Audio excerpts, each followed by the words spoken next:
Hey y'all, how's it going? Jeremy at Element Construction here. I'm doing a segment called Help Around the House. I am helping around my house. My wife is married to a contractor, and she has a laundry list of things for me to do almost all the time. And one of the things that she had been asking me to do and had been asking me for some time was to replace an old faucet in our kitchen.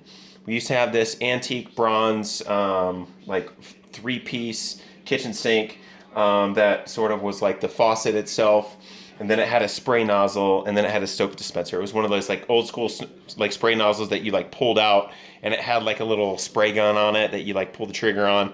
Well, the thing had been probably an original centerpiece of this home. So over time, the trigger started sticking on it. So literally, when you would put the thing away, it would like shoot water into the kitchen, or the gun literally wouldn't turn off. You'd have to shut the sink off and then set the gun down in the sink, and it was an enormous pain in the neck to deal with. So this past Christmas, the boys and I bought Allison a new Delta Charmaine Touch-2-O faucet system, and it's a really interesting faucet system because it is touch technology. There's a lot of touch technology out there. This one has a few more bells and whistles that are sort of outside of the normal touch technology. The new ones I would tell you, so we're going to touch this, are that it has a water temperature sensor that's integrated into it.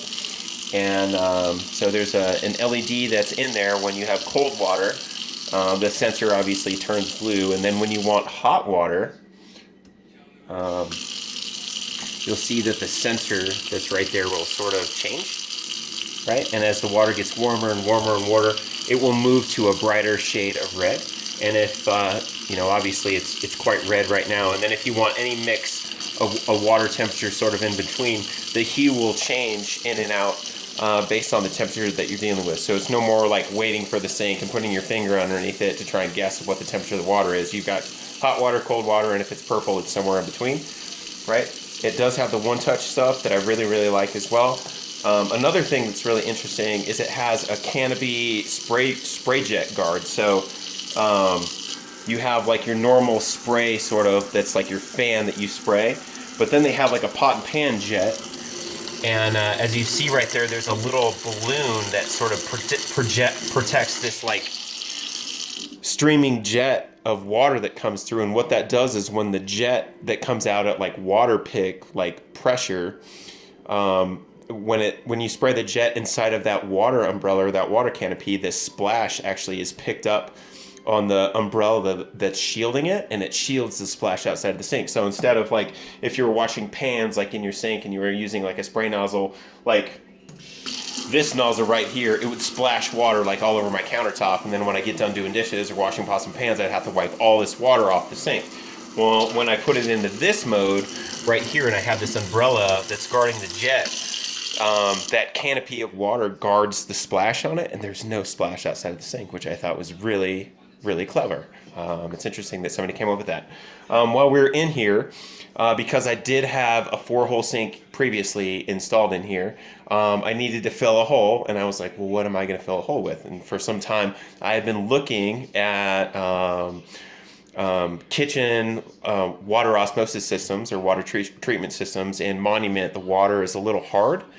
And there's a lot of minerals in it, and there's a lot of fluoride and a bunch of other, suspect carcinogens that are in there too. So what I told Allie that I wanted to do for some time was I wanted to install like an under the sink osmosis system. So I bought this Pelican system that was made in the USA. It's a Pelican water system, and it is a 6-stage osmosis water treatment, like UV system. It was relatively inexpensive. I got it on a Black Friday deal at Home Depot. It was normally like $1,000 or something, but I got it for about $400. So it took me about an hour to plumb that in. The only tricky piece of that was that I had to drill and tap a hole in the drop extension above the P-trap, but below the adjoining sink, and then tie in like a PVC plumbing line and then run it. And that is the drain line. The other interesting piece about this is because it has so many stages, it actually takes 8 hours to filter 2 gallons of water. So there's a storage tank that's actually on the back side of this. It's a 2-gallon storage tank. And we really don't have any water coming out of it right now because I just installed it. But that is how much water, like, literally has come out or has gone through the filtration system in the matter of like an hour. It's probably only filtered, I don't know, half a cup of water or something like that. So it takes like a tremendous amount of time to filter the water that's going into it, but it will be very, very clean. And that will sort of be good for me because I typically only drink spring water. I don't drink water out of the tap or the faucet. And that's just my own conspiracy theory. And trust me on, it's probably a really wild and outlandish idea and a reason for me to only drink spring water, but I typically only do because I don't believe that the government does a good job at being honest about water in the faucet. So that's just, it is what it is. Ask Flint, Michigan. So anyway, just from being a contractor, I know that many fittings in the sewer system and in the water system are lead packed, and that many municipalities and many cities for a number of years have spent a tremendous amount of money and time replacing and working on removing those lead pack fittings on the infrastructure and the water servicing systems for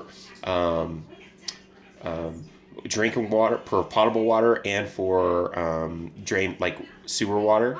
But there are still lead pack fittings that do exist in there, so I typically don't drink water. I don't usually allow my kids to drink water unless it's filtered. And anyways, that's just me. So anyways, long story short, this is probably a 4-hour project for me to work on today.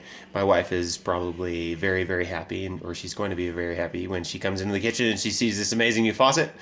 There were a couple things that did not come with the kit, so I'll show you those. Obviously, this had a 3-hole spread on it. So typically you would install it in this hole here, and then it would cover. There would be like a cover plate that covers 2 holes on it, and then the faucet would go in one, and you'd put the soap dispenser over here.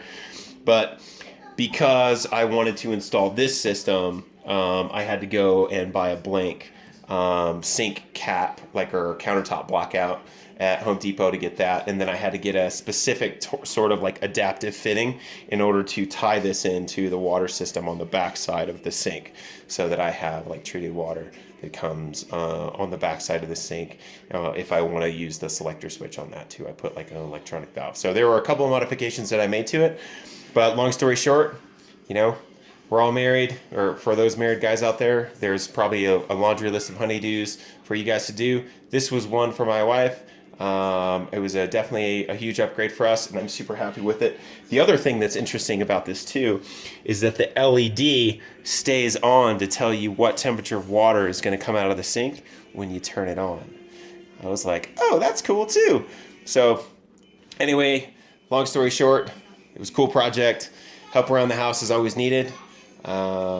Especially for, there's always a list of things to do for a contractor, who's married to a wife that usually doesn't get his full time and attention, because when I get home, the last thing I want to do is work on home projects, because that's what I do all day. But anyway, have a Merry Christmas and Happy New Year.